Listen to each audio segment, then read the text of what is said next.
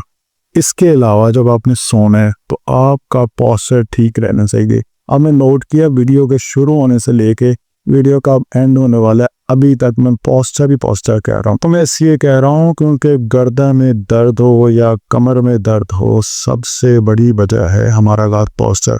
हम लोग इस चीज़ की एहतियात नहीं करते। जब आपने लेटना है, आपके गर्दन का पोस्चर सही होना चाहिए। अब आप मुझे ये बताएं कितने लोग हैं जो इस तरह से लेटते हैं कि आपकी गर्दन का जो पोस्चर है वो ऐसा रहे, ये जो आपको नज़र आ रहा है इस तरह से रहना चाहिए। या आप इस तरह से कोई भी नहीं लेटता है ना ये पोस्चर रहता है। अच्छा, अब यहाँ हमें पता है बड़े लोग जो नीचे कमेंट्स करेंगे या कॉन्टेक्ट करेंगे, डॉक्टर साहब कोई जी बहुत ही अच्छा ऑर्थोपेडिक पिलो बताएं, कोई ऐसा तकिया बताएं जो हम लें, या आप घर का कोई भी पिलो यूज़ कर लें, लेकिन आपने बस मेंटेन ये रखना है कि आपकी गर्दन रीढ़ की हड्डी के जो कर्व है वो मेंटेन रहे।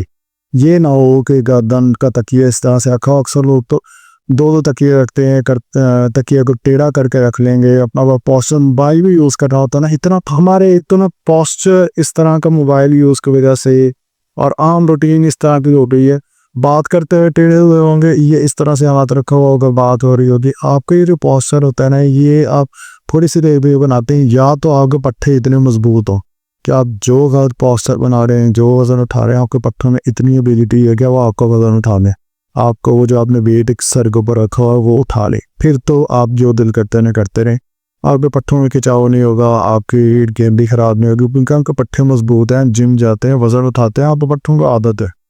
आप में एक्टिविटी कोई करनी नहीं है, जिम कोई जाना नहीं है, सेडेंटरी लाइफस्टाइल में रहना है, ये एज ज़्यादा हो गई है। और बात जब करनी है तो फिर करवट लेके और यहाँ पे हाथ रखा होता है टेढ़ी गर्दन करके, और फिर आप एक्सपेक्ट करते हैं कि हमारे कोई प्रॉब्लम भी ना हो, हम एक्टिव भी रहें। अच्छा, अब हल क्या निकालते हैं? एक हम खजूर खाएंगे, एक हम वो खाएंगे, एक ये खाएंगे, किशमिश खाएंगे, इससे गर्दन का दर्द ठीक हो जाएगा।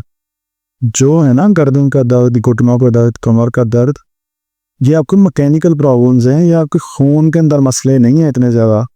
कुछ कंडीशन होती हैं जैसे घंटिया के पेशेंट है, रूमेटॉइड आर्थराइटिस के पेशेंट्स हैं, उनमें हो सकता है, लेकिन ज़्यादातर ये पोस्चर मैकेनिकल प्रॉब्लम आपके पोस्चर से ठीक होते हैं। ये इससे ठीक नहीं होता कि आपने ये इतने ग्राम ये खा लिया, उतने ग्राम ये खा लिया। ठीक है, डाइट लेने से आपको नुकसान नहीं होगा, आपको फ़ायदा होगा। सही डाइट आप खाना अगर से खाएंगे, लेकिन अगर आप अपना पोस्चर ठीक नहीं रख रहे हैं, आप अपनी तरफ से बहुत महंगे जो है अलसी के बीज लिए हैं, फ्लैक्स सीड्स लिए हैं, चिया सीड लिए हैं, लेकिन जब आप बैठे हैं, कुक बना के बैठे हैं और कंप्यूटर पे यूज़ कर रहे हैं, 3 घंटे गुजर गए। अब बैंक के जॉब करने वाले जो लोग हैं, अक्सर मैंने उन्हें देखा है, वो जब बैठे होते हैं, मेरे क्लिनिक में इतने पेशेंट आते हैं जो बैंकिंग की जॉब के टीचर जो खड़े होके पढ़ाते हैं, जिनका टाइम सारा दिन जो खड़े होकर गुजरता है। अपने पोस्चर्स को ठीक रखना है। ऐसे लेटना जब है तो अपनी गर्दन की कर्व को मेंटेन रखें।